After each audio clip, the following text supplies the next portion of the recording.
antes de que se me olvide. Un gusto saludarlos, mi nombre es Eva Fanjul, yo soy la canciller y en nombre del equipo de Cancillería quiero agradecer su participación en este evento que tiene por título Emociones frente a la crisis social, política y sanitaria de Chile, que expone los resultados de un estudio desarrollado por los doctores Rodolfo Bachler y Pablo Segovia, docentes e investigadores de la Escuela de Psicología de la Universidad Mayor de Chile.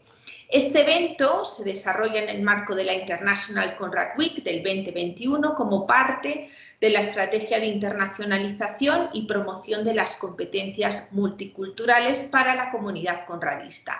Y bueno, pues en este año, como lo han visto, pues nuestra temática está enfocada en el cumplimiento de los 17 Objetivos del Desarrollo Sostenible, también conocidos como Objetivos Mundiales, adoptados por los Estados miembros de las Naciones Unidas en el 2015 como un llamado universal para poner fin a la pobreza, para proteger el planeta y garantizar que todas las personas gocen de paz y prosperidad al 2030. Esta conferencia está liderada por el doctor Rodolfo Bachler y también por el doctor Segovia. El doctor Bachler es psicólogo, magíster en drogodependencias, magíster en estudios cognitivos y doctor en psicología. Por su parte, el doctor Segovia es psicólogo, máster en metodologías de la investigación, máster en psicología clínica y doctor en sociología. Como les comentaba antes, ambos dos están vinculados a la Universidad Mayor de Chile.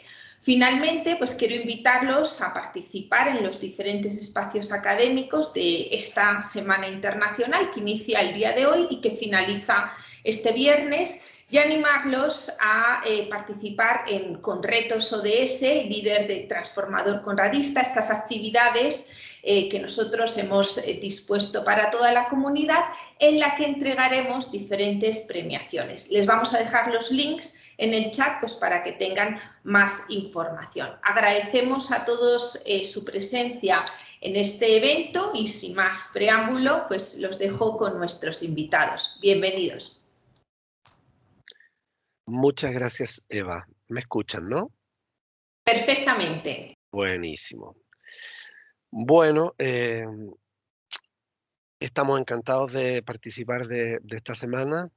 Estamos además encantados de poder compartir los resultados de nuestro estudio con ustedes, puesto que tengo la sensación, ya lo podremos comentar al final de la presentación, de que Chile y Colombia tienen algunos puntos en común respecto de los procesos sociales, las demandas, los cambios políticos y una serie de cuestiones relacionadas con ello que se están llevando a cabo en los últimos años en varios países latinoamericanos, pero me parece que en particular con Colombia hay algunas similitudes de contexto que hacen para mí mucho más motivante aún participar de esta semana.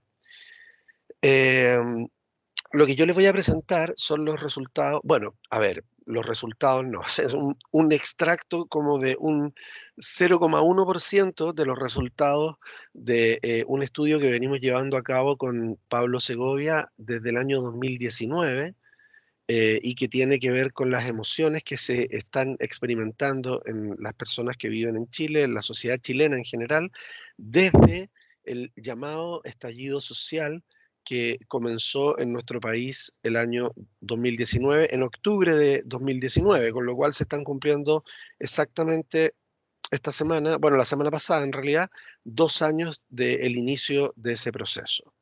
Si es que tomamos como fecha el momento en el cual se genera el estallido social, porque las demandas ciudadanas por cambios ya venían de muchos años anteriores. Pero ese es el momento en el cual se produce el, como digo, llamado estallido. Ya les voy a explicar algunas características de esto por si no lo han visto por ahí en las noticias, en la prensa, para que todos lo tengan más claro. Este es un estudio que surge de manera espontánea. En verdad no teníamos planificado realizar una evaluación de estas características, ni menos aún pensábamos que se iba a alargar tanto en el tiempo, ¿no? La última evaluación que realizamos, de la cual también les vamos a presentar algunos poquitos datos, la hicimos la semana pasada, ¿ya? Puesto que en verdad hemos estado viviendo unos tiempos de efervescencia social y política muy intensos desde el estallido del 2019 y que han tenido continuidad durante todos estos 2 años, y que recientemente se cumplen 2 años, como les contaba, de ese proceso, y también hubo un poco de revuelta, ha habido mucha noticia, mucho análisis político respecto de ese proceso, con lo cual se trata de un fenómeno que está vivo, que está en ebullición y seguimos estudiándolo. Hemos hecho ya 5 evaluaciones de las emociones respecto del estallido y entre medio varias otras más acerca de la pandemia, puesto que en Chile, al igual que en Colombia, este proceso de cambio social se intersectó con un escenario eh, sanitario que hizo las cosas más complejas aún. Por cierto, digo, no somos los únicos países en el mundo que hemos tenido eh, ebullición social en los últimos años. De hecho, el año 2019 en el Washington Post titularon al finalizar ese año como el año del manifestante callejero, ¿no? Puesto que hubo en el mundo, en diferentes lugares, una serie de protestas, de revueltas, algunas más pacíficas, otras incluso con bastante violencia, y en general el año 2019 fue un año de mucha tensión y de mucha explosividad y podríamos decir también de una alta intensidad emocional, lo cual hace más pertinente aún desde nuestro punto de vista un estudio desde ese ángulo precisamente, desde las emociones para comprender lo que está ocurriendo. Entonces yo puse aquí algunas imágenes referidas a procesos que se vivieron en Bolivia, con cambio de gobierno, en Italia, en Francia, en Hong Kong y por cierto también en Colombia, ¿no? Em, Ahora bien, yo he estado pensando muchísimo durante estos días cómo hacer una presentación que pudiera resultar con un mínimo de significado para un público que no es chileno principalmente, aunque yo he compartido el vínculo de la semana con Rat Lawrence, con mis colegas, familiares, amigos, y veo por aquí algunas personas conocidas. Más allá de eso, entiendo que la mayoría de las personas que están hoy escuchando esta presentación son colombianos y colombianas, y he pensado mucho cómo hacer algo que tenga un poco de sentido para ustedes. Y me tomé de una cita, de una entrevista de periódico que salió hace 3 días atrás, muy recientemente, de James Robinson, economista inglés que escribió este librito que está acá arriba a la izquierda, que es ¿Por qué fracasan los países? ¿Ya? Un libro que suele ser muy citado en ciencia política y en economía como un ejemplo, digamos, de un análisis muy serio respecto de las variables que condicionan que los países puedan ir evolucionando en un sentido positivo o por el contrario se vayan estancando en los procesos de desarrollo. Y contrariamente a lo que dice la gran mayoría de la gente, eh, economistas, analistas políticos, respecto a América Latina, en el sentido de afirmar que estamos viviendo una década perdida en términos económicos, contrario a eso, Robinson sostiene que lo que ha ocurrido en los últimos años en nuestros países latinoamericanos a partir de las protestas es un elemento muy significativo y muy relevante para impulsar cambios que son extremadamente necesarios en nuestros sistemas políticos y también en nuestros sistemas económicos. Es muy interesante que lo diga un economista, un economista anglosajón y un economista muy reconocido dentro del establishment económico, digamos, eh, dominante, ¿no? Que no es precisamente muy proclive a este tipo de análisis respecto de los movimientos de protesta social. Entonces dice Robinson, entre otras cosas, aquí saqué una cita, cuando le preguntan por las protestas que han ocurrido en Latinoamérica en el último tiempo, que hay un modelo extractivo que necesita ser modificado porque este modelo extractivo está basado, bueno, por supuesto, en la venta de materias primas, pero además a partir de mano de obra eh, indígena en muchos países, con salarios precarios, digamos, y que este ciclo de una economía basada en el alto precio de las materias primas se estaría acabando y que es necesario dar un giro. Y que ese giro no va a ser posible que ocurra si no hay protestas de por medio. De hecho, él dice irónicamente, si leen aquí en las últimas líneas del segundo párrafo de la respuesta de Robinson, dice: la gente tiene que organizarse, tienen que protestar porque las élites y Carlos Slim, irónicamente, eh, por sí solos no van a hacer nada. ¿Bien? Entonces, me parece muy interesante el punto de vista de Robinson porque es el punto de vista de un economista, ¿no? Estas son cosas que uno suele escuchar más bien entre políticos de una orientación más de izquierda, pero no precisamente a partir de análisis de economistas. Y dice también que este modelo aún está presente, el modelo extractivista que les estaba haciendo referencia, y que no es fácil de ser desalojado y por eso las protestas son algo bueno, algo muy sano. Y cita el caso de Chile, dice que están traduciéndose en un cambio verdadero. A diferencia, dice él, de otros países como en Colombia, donde han tenido menos efecto porque el gobierno se rehúsa a reconocer estas protestas como legítimas a pesar de estar consagradas en la Constitución.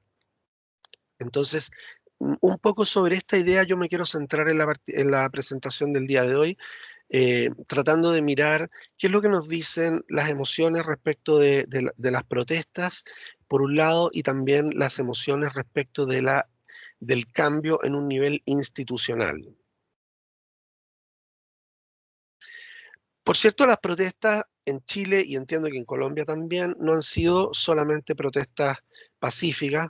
Aquí en nuestro país la gente salía a los principales centros neurálgicos de la efervescencia política y social, con cacerolas, a golpear las cacerolas en señal de protesta, y esa era una forma de manifestación tranquila, pacífica, o había marchas, había batucadas, había cánticos, etcétera, pero también hubo protestas muy violentas, probablemente, no probablemente, con seguridad, las más violentas que se hayan visto nunca en nuestro país. Yo no sé si ustedes saben esto, pero aquí se quemaron muchísimas estaciones de metro, iglesias, se rompieron, se destrozaron instituciones o empresas como bancos, hubo saqueos en los supermercados, y esto continúa ocurriendo hasta el día de hoy.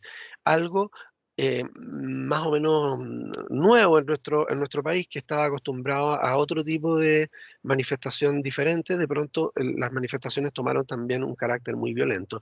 Y se ha generado una discusión muy fuerte respecto de si es legítima la violencia como un medio de acción política, y también cuál debe ser la conducta de los gobernantes, de los analistas, de los líderes de partidos políticos respecto a este tema. Si esto debe recibir una condena transversal, o si puede hacerse la distinción respecto de la violencia como una herramienta que en algunos casos pudiera generar cierto tipo de efectos en términos de modificar las cosas en un sentido positivo. Entonces, esa es una polémica que, por cierto, en Chile no se ha acabado en absoluto. Ahora, un análisis que me gusta mucho porque es de un filósofo liberal de derecha. De hecho, él fue candidato a constituyente en nuestro país. eh, Sacó una columna en la revista Capital donde dice que la violencia es un dato de la causa y que hay que reconocer, más allá de la posición política e ideológica que uno tenga, que sin violencia no habríamos tenido ninguno de los procesos de cambio que se iniciaron en octubre del año 2019. Nosotros el 18 de octubre vivimos jornadas muy fuertes, muy agresivas, muy violentas, como les decía, con quema de micros, de autobuses, con quema de estaciones de metro, con quema de iglesias, etcétera. Y después de eso vino una protesta pacífica, que es la más multitudinaria que nunca ha ocurrido en Chile. Chile tiene una población de más o menos 17 y algo millones de habitantes, y salieron solamente en Santiago alrededor de 2 millones de personas, solamente en la capital, 2 millones de personas a marchar a las calles. Esa es la imagen que había puesto en el centro de esta diapo, ¿no?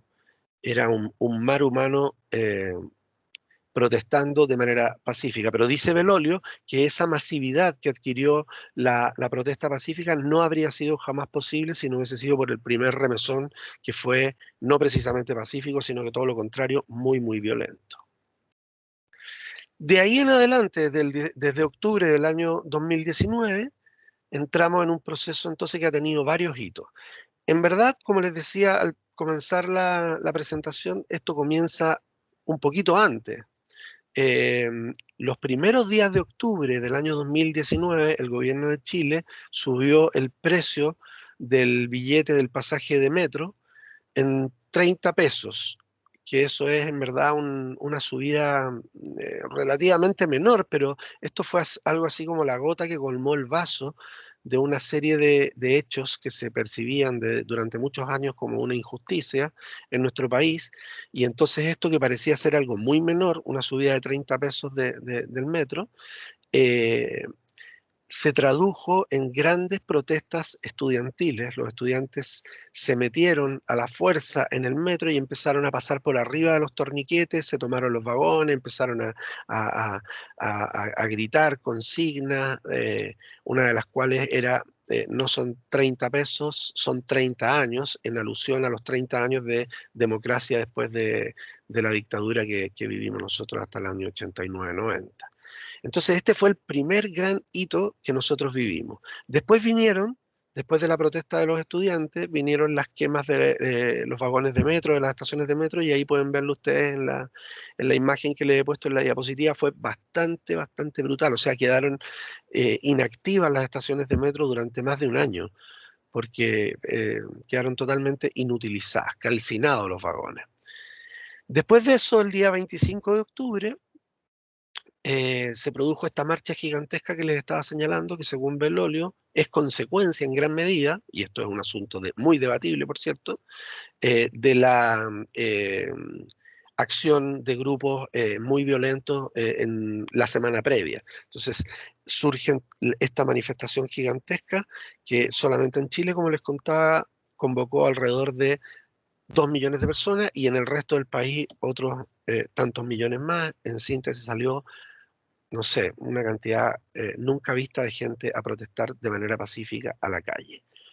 Producto de aquello, unos días después, en el mes de noviembre, el establishment político, los principales líderes de los partidos políticos en el Congreso y el gobierno se reúnen, se ponen de acuerdo y señalan que van a dar inicio a un proceso de generación de una nueva constitución en nuestro país, ¿ya? Y se va a llamar a un plebiscito para decidir, o sea, para que la gente pudiera votar si quería o no tener una nueva constitución. Nosotros estábamos hasta ese momento, bueno, y todavía seguimos estando con la constitución del año 80, elaborada en la dictadura, y esa ha sido parte muy importante de las protestas que se han llevado adelante en las últimas décadas en nuestro país, la necesidad de cambiar esta constitución, algo que no se había podido tener acuerdo nunca para implementarse. Producto de estas protestas, finalmente termina por transformarse en lo que se llamó el Acuerdo por la Paz y la Nueva Constitución, que significó diseñar un itinerario de pasos para el cambio de la Constitución, el primero de los cuales, el primer paso fue un plebiscito para que la gente decidiera si quería o no cambiar la Constitución en Chile y de qué forma, si queríamos una Constitución que fuera elaborada por el Congreso actual o una Constitución que fuera redactada por nuevas personas elegidas específicamente para esta función, ¿no? Entonces, el quinto hito eh, que viene a generar cambios en todo este proceso que les estoy describiendo es este plebiscito en el cual votamos y por una mayoría abrumadora, más del 80%, se decidió que se iba a cambiar la Constitución. Después de eso, hubo otro hito donde se votó para elegir a los constituyentes. Entonces elegimos por votación directa 155 constituyentes que comenzaron a redactar una nueva constitución para Chile hace unos 3 o 4 meses atrás y están ahora en pleno proceso. A continuación, este proceso continúa, tendremos que votar al finalizar la redacción de la constitución si la aceptamos o no, y con eso ya entonces el proceso de redacción de la nueva constitución se estaría cerrando. Entonces, podríamos decir que el proceso de redacción de la nueva constitución y todo lo que esto está implicando hasta ahora, de alguna manera viene a ser como una culminación de un ciclo político y económico que se cierra el año 2019 en nuestro país, un ciclo que estuvo caracterizado, por un lado, por una gran prosperidad económica. Chile creció más que ningún país en Latinoamérica y redujo las tasas de pobreza a niveles muy bajo en comparación con lo que teníamos previamente y quedamos, digamos, con un ingreso per cápita dentro de los más altos de Latinoamérica, junto con Uruguay, me parece. Y por otro lado, caracterizado también por una brecha socioeconómica entre el sector más vulnerable de nuestra población y los grupos de élite, los grandes empresarios, muy, muy grande, ¿no? O sea, el ciclo que se viene a cerrar en octubre de 2019 es un ciclo de crecimiento económico, de mucha bonanza. De hecho se habla de Chile como el jaguar de Latinoamérica, pero con una desigualdad muy, muy grande y con una sensación de injusticia también gigantesca en la población. Es en este contexto donde de pronto las cosas estallan, se produce efectivamente el llamado estallido social y se inicia este proceso de cambio que les he descrito durante estos minutos que llevo exponiendo. Ahora bien, el proceso rápidamente fue institucionalizado, es decir, no pasó mucho tiempo de protestas callejeras, alcanzó a pasar menos de un mes de tiempo de protestas muy fuertes, tanto pacíficas como también violentas, agresivas, cuando la clase política se coloca de acuerdo para darle un cauce institucional a todo lo que estaba ocurriendo con este acuerdo por la paz y la redacción de una nueva constitución. Este fue un hecho muy polémico en Chile porque hay quienes lo interpretan como una manera de haber protegido al gobierno de Sebastián Piñera, que según algunos estuvo a punto de caer en ese momento, dado el nivel de conflictividad y de protesta que había en las calles, y otros en cambio lo interpretan como la única salida posible y además la mejor salida posible, que es la salida institucional en la cual nos encontramos inmersos ahora. Entonces, nosotros hemos querido estudiar todo esto, este proceso desde un punto de vista emocional, como les voy a mostrar de aquí en adelante. ¿Por qué decidimos mirar esto desde un punto de vista emocional? Bueno, principalmente porque teníamos la sensación de que preguntando por emociones íbamos a acceder a un tipo de información muy distinta respecto de la cual podíamos acceder si le preguntábamos a la gente por su opinión o por sus creencias respecto de lo que estaba ocurriendo en nuestro país. Nosotros sabemos por estudios de famosos neurocientíficos como, no sé, Antonio Damasio o Feldman Barrett, que la emoción es el modo de acercamiento más primario a los fenómenos. Cualquier cosa que ocurre en nuestra vida, nosotros lo enfrentamos primariamente y primeramente de un modo emocional, y después de esa primera aproximación que es emocional, surgen entonces aquello que nosotros llamamos pensamiento, aprendizaje, procesos cognitivos en general, ¿no?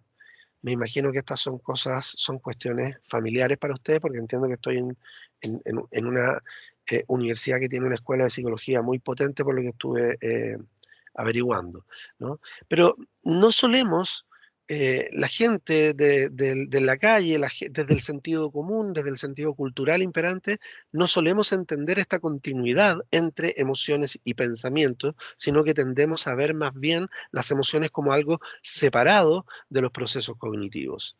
y digo que a partir de los estudios de neurocientíficos como Damasio y Feldman Barrett, sabemos que eso no es así, que en verdad hay una total continuidad y no hay ninguna separación entre emoción y cognición, con lo cual pensábamos que si investigábamos lo que estaba ocurriendo desde un punto de vista emocional, íbamos a acceder a una información más primaria y en un cierto sentido tal vez más genuina que si preguntábamos por pensamientos, opiniones, etcétera, que es la típica entrada a este tipo de procesos.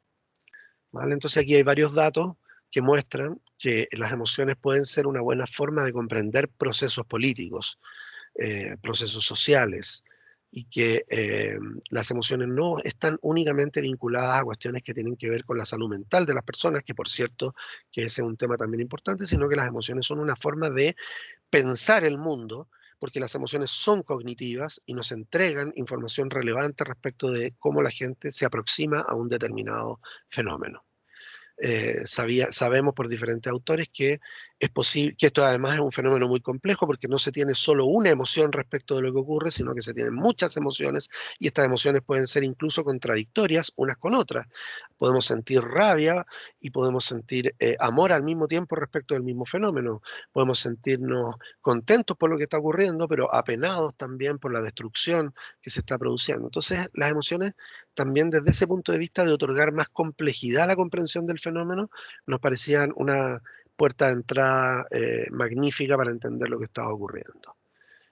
Además, desde este punto de vista, estamos entendiendo las emociones como un fenómeno comunitario. Aquí no nos interesa la emoción de una persona en particular, sino que una síntesis emocional que pudiera dar cuenta de lo que está ocurriendo como sociedad en un momento determinado, algo mucho más global. Eh, y bueno, por cierto, las emociones tienen también un componente moral, ¿no? Cuando estamos hablando de evaluar cosas como, por ejemplo, la violencia como una vía de acción política, eso es difícil consultarlo desde un punto de vista más eh, explícito, porque se meten una serie de sesgos entre medio que distorsionan las creencias más profundas de la gente. Pero ya que sabemos que la ética y la moral es un tipo de aproximación a la realidad que es de características emocionales, tener la mirada respecto de cómo la gente aprecia éticamente lo que está ocurriendo, eh, era algo que dependía muy fuertemente de conocer lo que se estaba sintiendo. ¿Ok? Básicamente, cuando hablamos de lo que la gente siente, estamos hablando de la valencia de las emociones. Es decir, si lo que yo veo, si lo que yo observo, si lo que yo percibo me agrada o no me agrada, con un cierto grado de intensidad mayor o menor, dependiendo del fenómeno que percibimos. Entonces, por eso, en todo el estudio utilizamos 3 emociones de valencia positiva, que fueron el entusiasmo, la alegría y la confianza, y 3 emociones de valencia negativa que fueron el enojo, el miedo, el asco y la tristeza. Y miradas estas emociones desde un punto de vista cognitivo, las interpretamos de la siguiente manera, basándonos en diferentes autores, principalmente en Solomon, pero no solamente en él. Eh, Interpretamos, por ejemplo, el enojo como percepción de injusticia, es decir, cuando estamos enrabiados, cuando algo nos molesta, lo que tenemos es una percepción implícita de que las cosas son injustas. Y es muy interesante desde ese punto de vista entender que la palabra que más se repitió en nuestro país durante todos estos 2 años fue la palabra dignidad, ¿no? Esto era una lucha por mayor dignidad. De hecho, el centro neurálgico de las protestas fue denominado de manera espontánea, pero muy masiva, como Plaza Dignidad, ¿no? Esta es una emoción que tiene que ver entonces con la sensación de injusticia y con la rabia. El miedo, en cambio, es una emoción que tiene que ver con la posibilidad de daño y en ese sentido es un afecto que nos protege y nos hace alejarnos de aquellos estímulos que percibimos como peligrosos. El asco, que es otra de las emociones que evaluamos en este estudio, es una emoción que nos dice que hay algo que resulta poco ético o inmoral. Por eso sentimos asco de ciertas personas que nos parece que tienen comportamientos que no son éticos o de cierto tipo de normas o instituciones que nos parece que no son justas, que no son apropiadas y entonces nos dan asco. El asco, si bien es una emoción muy corporal, muy física, no se da únicamente frente a alimentos o sustancias nocivas, sino que también situaciones sociales. La tristeza es una emoción que nos remite a la necesidad de hacer cambios, pero sobre todo cambios internos. El entusiasmo es una emoción que se vincula con ganas de participar, a diferencia entonces de la alegría, que es una emoción que nos dice que está todo bien, pero que no nos lleva a generar cambios, a involucrarnos en los procesos. El entusiasmo es una emoción que nos lleva a participar, a querer vincularnos, a tener un rol activo en lo que está ocurriendo. Y la confianza es una emoción que nos dice que las cosas están fluyendo de buena manera y que hay que dejar que sigan su curso, y es una emoción de características muy sociales porque tiene que ver con las relaciones entre las personas. Entonces, teniendo en cuenta todo esto, nos fuimos a la tarea de evaluar las emociones que estaban experimentando chilenos y chilenas en nuestro país para tratar desde ahí de hacer un diagnóstico de la situación que ocurría. Y entonces descompusimos el proceso de cambio social que se estaba llevando a cabo desde el 2019 en adelante en varios hitos por un lado, pero también en diferentes dimensiones de este proceso, ¿no? Por ejemplo, el manejo del gobierno era una dimensión, por ejemplo, el involucramiento de las Fuerzas Armadas y del orden era otra dimensión que nosotros evaluamos.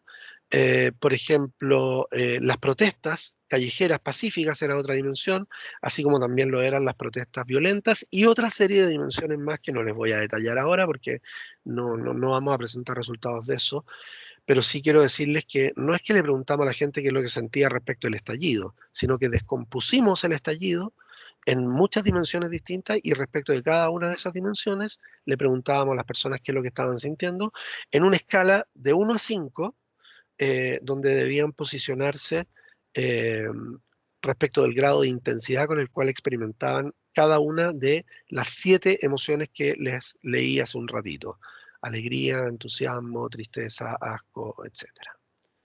Además, analizamos esto teniendo en cuenta algunas diferencias sociodemográficas, por ejemplo, por género, nivel socioeconómico, nivel de estudios, etc.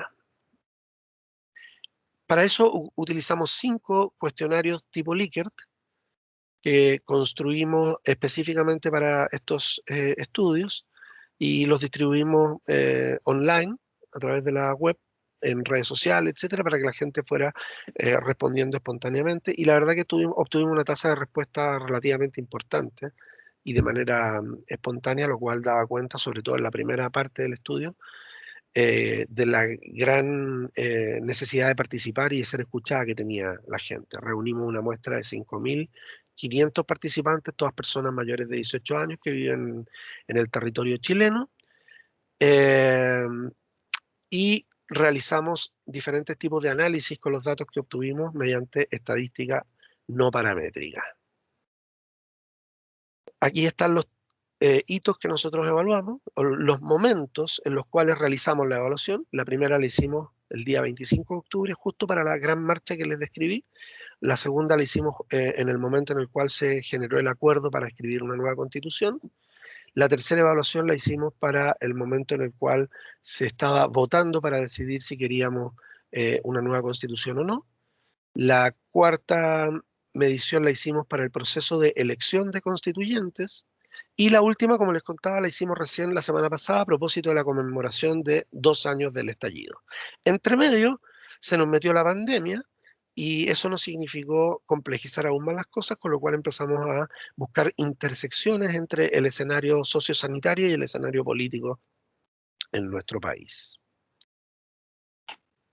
Aquí está más o menos para que se hagan una idea de las características del instrumento. El instrumento preguntaba cosas como, por ejemplo, frente a las manifestaciones pacíficas, marchas, cacerolazos, expresiones artísticas, ¿es sentido? Y entonces uno tenía que posicionarse respecto de cada una de estas emociones, señalando la intensidad con la cual había experimentado cada emoción en particular, ¿no?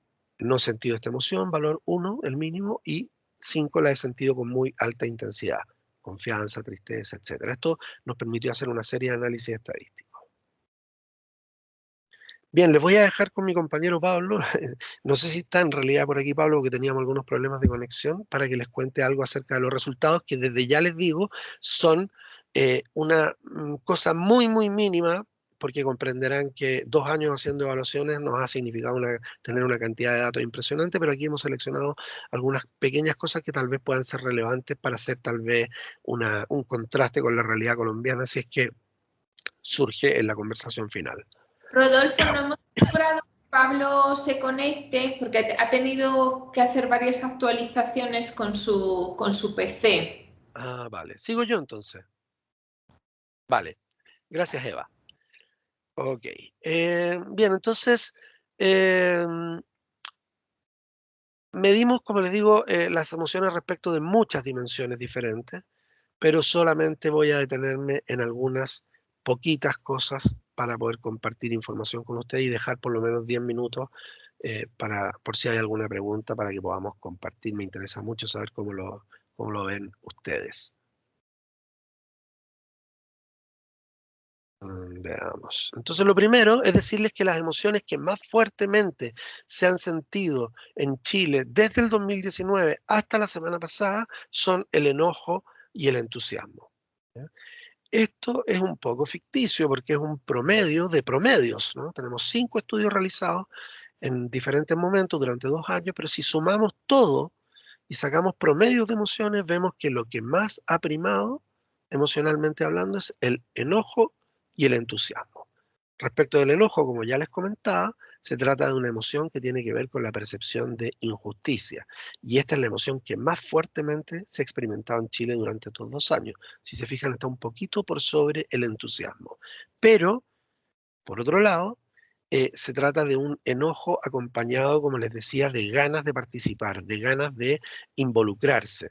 Se trata de un enojo acompañado de entusiasmo, que es una emoción agradable, de valencia positiva, pero que a diferencia de la alegría, no solamente me hace ver que algo está bien, que algo me gusta, sino que también me hace involucrarme, me dan ganas de participar. Eso es lo más potente, así como resumen muy, muy general de lo que hemos sentido los chilenos y chilenas durante estos 2 años. Por cierto, como les decía, es una síntesis muy forzada. ¿Ya? Entonces, tratando de comprimir y poder llegar a algunos datos que pudieran ser entendibles con cierta facilidad desde un contexto distinto, como es el contexto de Colombia, quise hacer yo también 2 análisis un poquito más específicos respecto del enojo y el entusiasmo. Primero, saber en qué momentos se ha sentido más fuertemente cada una de estas 2 emociones. Bien, dijimos que la emoción que más potentemente se ha experimentado es el enojo. Y ahora en esta diapo podemos ver que el enojo se experimentó sobre todo, principalmente, para aquel momento en el cual los chilenos y las chilenas tuvimos que votar, perdón, no, para el momento en el cual se acordó eh, una, un diseño, un itinerario para generar una ruta de cambios políticos y sociales. Ese fue el momento, el 15 de noviembre del 2019, cuando los políticos se reunieron, los principales líderes políticos de nuestro país, y tomaron el acuerdo de llamar a un plebiscito para decidir si se quería implementar una nueva constitución y de qué forma. Tal vez esto pueda resultar un poco sorprendente, si no se tiene algo de contexto. Pero bueno, ya algo había dicho hace un ratito, ¿no? En Chile esto fue visto con mucha esperanza por parte de la población, pero también con mucha rabia, por otra parte, de esta misma población que percibía este acuerdo como un arreglo de los políticos para salvarse a sí mismos y en particular para salvar al gobierno. Entonces, están esas 2 lecturas presentes en la población chilena y ese es un tema, digamos, que es difícil, digamos, resolver de manera simple, ¿no? Porque diferentes grupos de personas tienen distintos grados de enojo respecto de este hecho o esperanza, por otra parte. Entonces, si miramos, de hecho, por diferencias, condiciones sociodemográficas distintas, encontramos que las personas a quienes más molestó este acuerdo eran las personas jóvenes, estudiantes jóvenes, estudiantes universitarios, estudiantes de instituciones técnicas, eran quienes más molestos se sentían por este acuerdo, y por el contrario, en la medida que se avanza en edad entre las personas, esta vía más bien institucional para resolver el conflicto es vista con mejores ojos por parte de la población. Y de la misma manera, hay una relación entre el enojo, la intensidad del enojo y los niveles de ingresos de las personas. Personas con niveles de ingresos inferiores, aquí estamos hablando de ingresos familiares, no individuales, desde $2.420 hacia abajo, eran las personas que estaban más molestas por lo que aquí estaba ocurriendo. Y por supuesto, el grupo, digámoslo así, más de élite económica, el grupo de mayores ingresos en nuestro país, veía con muy buenos ojos este acuerdo. Por otro lado, les dije anteriormente, la emoción que más fuertemente se había experimentado después de la rabia era el entusiasmo. ¿Bien? Y el entusiasmo, dijimos, es una emoción que tiene que ver con sentir que algo está bien, pero no solo eso, sino que también necesitar sentirse impelido a participar activamente en el proceso que está ocurriendo. Y el momento en el cual el entusiasmo es más fuerte durante estos 2 años es para la gran marcha que ocurrió el día 25 de octubre de 2019, esta marcha que congregó a 2 millones de personas más o menos en Santiago, como les comentaba. En ese momento que nosotros hicimos la evaluación, había una intensidad de entusiasmo gigantesca. Todo el mundo estaba muy conectado con lo que estaba ocurriendo, y la verdad, yo estuve ahí en las marchas también, y les puedo decir que fue una experiencia hermosa, de mucho vínculo, de mucha comunión entre personas de grupos muy diversos y con demandas sociales muy distintas unas de otras, porque una característica que tenía la marcha era que era una marcha muy eh, desorganizada, en el sentido que no obedecía a una regla jerárquica, ni a un líder, ni a unas directrices únicas, sino que eran grupos muy diferentes de personas. Luego el entusiasmo ha ido decayendo, ¿no? Si ven, para el acuerdo por la paz el entusiasmo baja considerablemente y vuelve a bajar luego para el plebiscito y para la elección de constituyentes, y recién vuelve a subir un poco ahora últimamente a propósito de que ya la Constitución se está redactando, es decir, como que la gente vuelve a tener ganas de querer participar en este proceso, ¿no? Pero el entusiasmo fuerte, potente del primer momento, luego desciende fuertemente también en los próximos hitos. Si lo miramos por grupos socioeconómicos, tenemos que las personas que más entusiasmo sentían eran las personas jóvenes. De hecho, este es un movimiento que se inicia a partir de estudiantes secundarios y universitarios que salen a protestar en el metro, como les conté, se saltan el torniquete y empiezan, digamos, a demandar cambios en la tarifa del metro, y a partir de ahí una serie de cambios sociales mucho más amplios. Además, y una cosa muy interesante, es que este movimiento tiene un componente feminista que es central. Esto nosotros lo vimos muy rápidamente. Con la primera evaluación que realizamos nos dimos cuenta de que las personas que más entusiasmaban, cuando hacíamos análisis por género, quienes más entusiasmo manifestaban respecto a lo que estaba ocurriendo eran las mujeres, y esto ha permanecido así durante estos 2 años. Luego, a los pocos días o semanas después del estallido, apareció el movimiento de las tesis. No sé si ustedes recuerdan esto, tuvieron la información, pero fue un movimiento que alcanzó cierta notoriedad mundial. De hecho, aparecieron en el New York Times como una de las líderes, personas más influyentes de los últimos años, el grupo Las Tesis, que sacó una performance donde reclamaban contra lo que ellas llamaban el Estado violador de los derechos humanos y de las mujeres en particular, ¿no? Era una performance muy potente y que llamó muy fuertemente la atención. Entonces, la protesta tiene un giro a partir desde este momento, y adquiere características feministas, algo que no ha decaído en absoluto, y de hecho el equipo, digamos, el grupo de constituyentes que fueron elegidos de forma paritaria, mitad hombres, mitad mujeres, para redactar la Constitución. Y por supuesto, al igual como en el otro caso, las personas que más entusiasmadas se sentían también con esto eran personas de ingresos menores a $2.420. De ahí hacia abajo, desde las personas que estaban cesantes y no tenían ningún ingreso hasta un tope de $2.420. Con lo cual, quienes menos entusiasmo sienten respecto de este proceso son las personas de mayores ingresos en nuestro país. Bien. Ahora, respecto de las manifestaciones, y esto es lo último que voy a señalar, a ver si me quedan un par de minutos para comentar, hemos experimentado un cierto decaimiento de las ganas de participar en manifestaciones de protesta social, ¿no? Había un entusiasmo muy grande y una alegría y una confianza en las manifestaciones pacíficas como una vía para demandar cambio en nuestra sociedad, pero eso ha ido decayendo, como se puede ver en la primera, en la parte del lado izquierdo de esta lámina, pero tampoco es una caída muy significativa, o sea, el entusiasmo baja, pero no es un cambio demasiado grande. Lo que sí eh, es extraño es que no solamente bajan las emociones de valencia negativa, sino que también las emociones de valencia, o sea, perdón, las emociones de valencia positiva no son las únicas que bajan, sino que también las emociones de valencia negativa. Había gente a la cual le producía enojo, miedo, asco y tristeza las primeras manifestaciones pacífica, esta gran marcha de la cual les hablé y otro tipo de manifestaciones similares, y que parece ser que luego se fueron acostumbrando a este proceso y estas marchas dejaron de provocar temor, rabia en esa población que estaba menos de acuerdo con los cambios que se quería impulsar. Y respecto a las manifestaciones de carácter violento, como les contaba, hubo quema de autobuses, metro, iglesias, etcétera.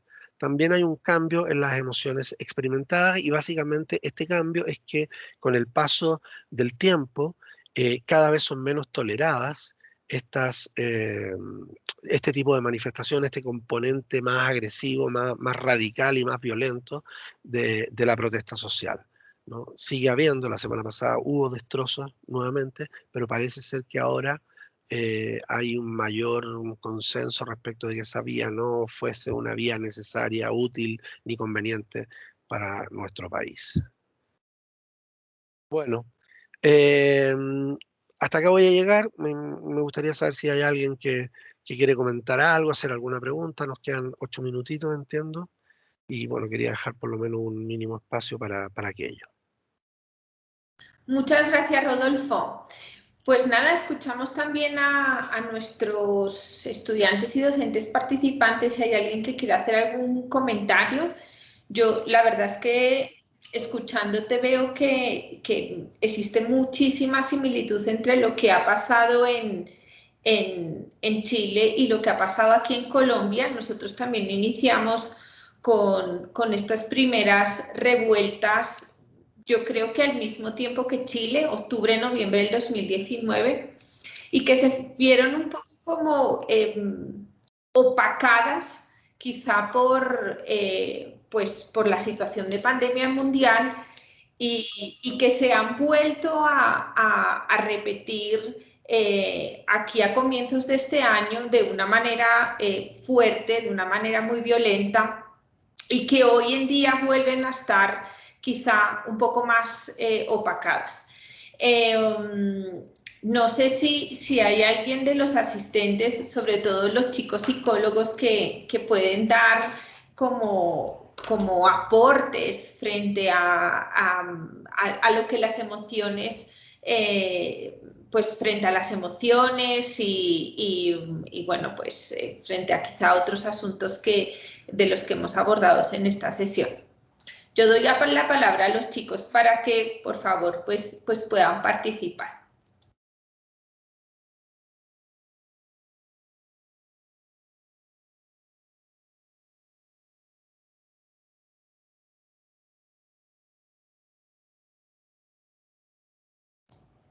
Bueno, David, adelante. Hola, pues soy estudiante, ¿no? De psicología. Me parece interesante y creo, no sé, desde antes de esto, creo que la pandemia ha sido una variable muy importante para estos movimientos y manifestaciones, ¿no? Como que nos dieron como un alto, como para poder pensar, ¿no? Y, y revelarnos, digamos que toda Latinoamérica ha venido como que un marco de tensión y como que la pandemia fue como la gota que nos invitó a manifestarnos. Porque pues es muy loco que no es un país, sino casi toda Latinoamérica al mismo tiempo, las mismas protestas y todo. Incluso pues también un factor de la generación, ¿no? Estamos en una generación muy globalizada, con fuentes a la información y sobre todo la juventud, que digamos que no vinimos formados digamos, de la historia antigua, como digamos que antiguamente los vinieron moldeando para obedecer, sino que esta generación no es tan moldeable, sino más libre, en cierto sentido. Entonces todo influyó, creería yo.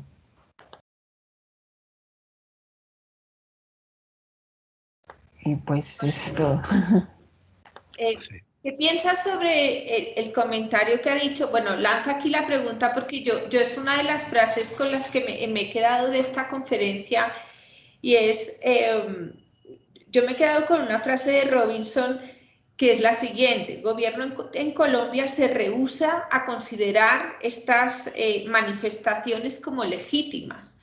Y eso para mí es algo súper importante porque si bien hemos visto que en Chile pues ha habido una intención de modificación de su constitución, aquí en Colombia pues no se ha visto así, ¿no? Continuamos con la constitución del 93, pues ha habido quizá desde el gobierno alguna intención de acercamiento a algunos sectores, algunas mesas de trabajo, pero a la hora del té, pues esas conferencias, esas mesas de trabajo no han llegado a unos acuerdos claros o no se ha escuchado tanto a las peticiones de estos sectores, sino que finalmente pues se ha hecho un poco lo que el gobierno ha querido, ¿sí? Y hablo de la reforma tributaria como por ejemplo, ¿sí? Entonces, bueno, escucho también a David, a Paula, al resto de los asistentes que nos acompañan sobre cómo ven este comparativo entre países, porque también de eso hablamos en las semanas internacionales. Bueno, yo quería decir algo, no sé si va a haber alguien que va a decir que quería comentar, Eva, o... No, por lo pronto Vale. no. Yo quería comentar algo de lo que señalaba David y también de lo que dices tú, que el Fondo Monetario Internacional sacó un estudio el año pasado, dos estudios en verdad, donde advierten de la posibilidad de mayores estallidos sociales en el mundo, porque esto es algo que si uno revisa la historia de las pandemias, eh, siempre se da, ¿no? Los países quedan muy debilitados, las personas quedan muy dañadas, las economías quedan muy dañadas y entonces es, digámoslo así, esperable que surjan revueltas, estallidos, demandas muy potentes después de una pandemia. Pero en el caso chileno, esto ocurrió de una manera diferente, a pesar de que tú dices que es más o menos similar, yo creo que no es tan similar porque y tampoco es tan visto de la manera como lo planteaba David. Él decía, hubo un momento para pensar, para reflexionar, para tomar contacto, incluso a lo mejor para organizarse respecto de ciertas demandas. Aquí, por el contrario, la pandemia fue vista como un obstáculo para la demanda social. De hecho, nosotros evaluamos, una de las cosas que medimos fue emociones respecto de la interferencia de la pandemia en los procesos de cambio. Y ahí aparece más o menos lo mismo que ya les dije respecto de otras variables, y es decir, que los grupos más de élite vieron la pandemia como una casi, digamos, una solución bendita caída del cielo a lo que estaba ocurriendo en Chile en ese minuto, porque significó hacer un stop y se pudo también poner un estado de control de horario, toque de queda, emergencia, etcétera, porque había que hacerlo por condiciones sociosanitarias, pero también vino como muy bien, digamos, para controlar la explosividad social. Entonces, me parece que fue un poco diferente a la situación colombiana. Aquí se vivió más como un problema para el movimiento de cambio que como una oportunidad para reflexionar respecto de este, y eso probablemente tiene que ver con que esto se venía incubando durante ya no varios años, sino que varias décadas atrás, y en ese sentido un poquito distinto. Y bueno, algo más quería comentar de lo que dijiste, Eva, pero ahora ya no lo tengo tan presente. Pero bueno, supongo que tiene que ver con esta relación entre pandemia y estallido social, que en Chile tiene algunas características un poco distintas. Ah, sí, bueno, respecto de la institucionalización, ¿no? Y bueno, probablemente la gran diferencia entre lo que lo que ocurrió y sigue ocurriendo en Colombia respecto a lo que sigue ocurriendo aquí en Chile es que aquí se adoptó una vía institucional, ¿ya? Y esto fue canalizado a través del sistema político mediante este proceso constituyente, ¿ya? Eso, visto desde fuera, podría ser no suficientemente bien comprendido, porque en verdad eso no significa que a toda la población le ha parecido correcta esta vía institucional, ¿no? O sea, ha servido para contener un poco la explosión social, pero también ha generado mucha rabia entre ciertos grupos de personas que consideran esto una trampa del sistema para protegerse a sí mismo. Y en ese sentido, sería interesante, claro, ahora ya no vamos a tener tiempo de poder compartir experiencias para tratar de entender por qué aquí ocurrió esto y por qué en Colombia esto no fue canalizado institucionalmente, como dice Robinson, más bien fue resistido por el gobierno y reprimido.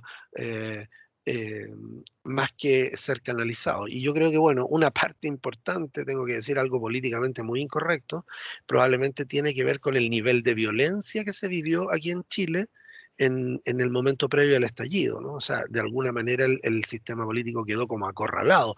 Y yo no estoy haciendo un juicio de valor respecto de esto, por favor, solamente estoy mostrando los datos. Por eso citaba a Belolio, que es un filósofo de derecha en Chile, que dice, miren, nos guste o no nos guste, si no hubiese habido tal nivel de violencia en nuestro país, nada de lo que ocurrió posteriormente habría sido posible. Y bueno, yo no conozco cuál fue la situación colombiana en particular, pero me parece que no fueron protestas tan violentas como las que ocurrieron acá. Nosotros nunca habíamos visto algo de esas características, donde se quemaran las estaciones de metro y quedaran inutilizadas. eh, y como les decía, iglesias, bancos, etcétera. Fue muy fuerte. Pues Rodolfo, yo creo que en términos de violencia ha sido similar. Nosotros, pues aquí la hemos vivido en el 2019, la hemos vivido a comienzos del 2020.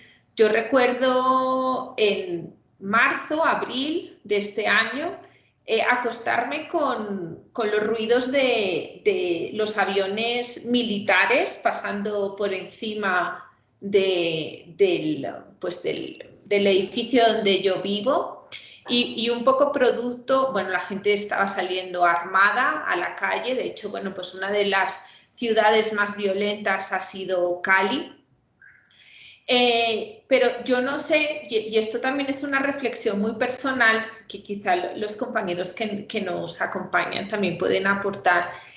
Yo no sé si es que nosotros estamos acostumbrados a esta violencia, ¿sí? Y entonces como esto ya es nuestro pan, nuestro de cada día, pues no lo vemos como tan grave, ¿sí? O sea, no se considera como algo a lo que uno le tiene que prestar la atención que necesita, sino bueno, pues esto pues vuelve y juega, otra vez estamos en estas, pues porque históricamente pues Colombia es un país donde la violencia ha tenido pues mucho protagonismo en los años 80, en los años 90, durante un tiempo, pues bueno, ha disminuido quizá en las grandes ciudades, sigue y seguía estando ardiente y vigente en zonas apartadas y bueno, pues se volvió a vivir los episodios de violencia. Recuerdo,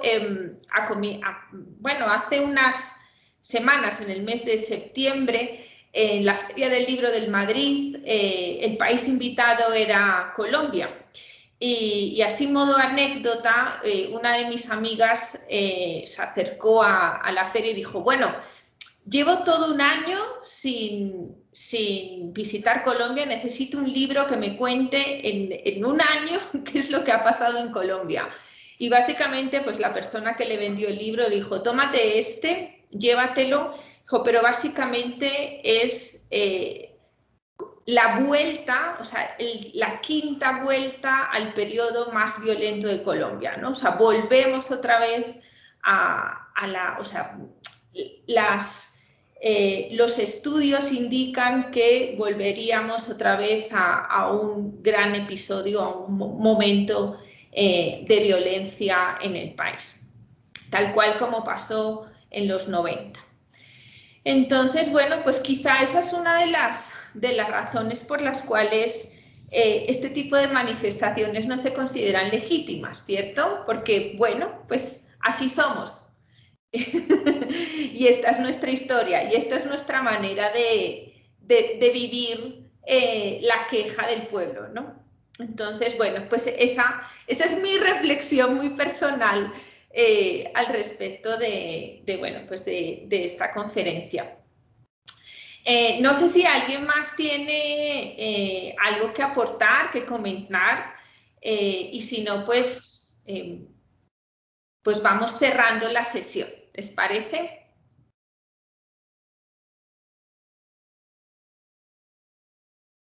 Bueno. ¿Alguien se anima? Bueno, pues siendo así, Rodolfo, muchísimas gracias por atender nuestra invitación, por acompañarnos el día de hoy. Quiero extender también el agradecimiento a Pablo, que lamentablemente pues por problemas técnicos no se pudo conectar a nuestra Semana Internacional. Esperamos contar con su participación en otros eventos que nos tengan muy presentes, sobre todo a la Facultad de Psicología de la Konrad Lorenz, que bueno, pues nos has mencionado que es uno de los programas más fuertes de nuestra institución, así es, y es uno de los programas más fuertes de Colombia en el área de psicología. Entonces, bueno, pues esperamos seguir colaborando de una u otra manera. A los asistentes también agradecerles su participación. Recuerden que en el chat pues les he compartido pues un pequeño formulario pues para que nos ayuden a evaluar este tipo de actividades y que también que nos comenten qué les gustaría encontrar en próximas sesiones de las Semanas Internacionales. Y bueno, pues gracias a todos por estar aquí y les recuerdo que tenemos una agenda completa de sesiones. De hecho, aquí ahorita a las 12 inicia una nueva sesión también con los colegas de la Universidad Mayor de Chile y pues los invitamos a participar. Un abrazo para todos y feliz día. Que estén muy bien. Gracias, Eva. Hasta luego. Gracias.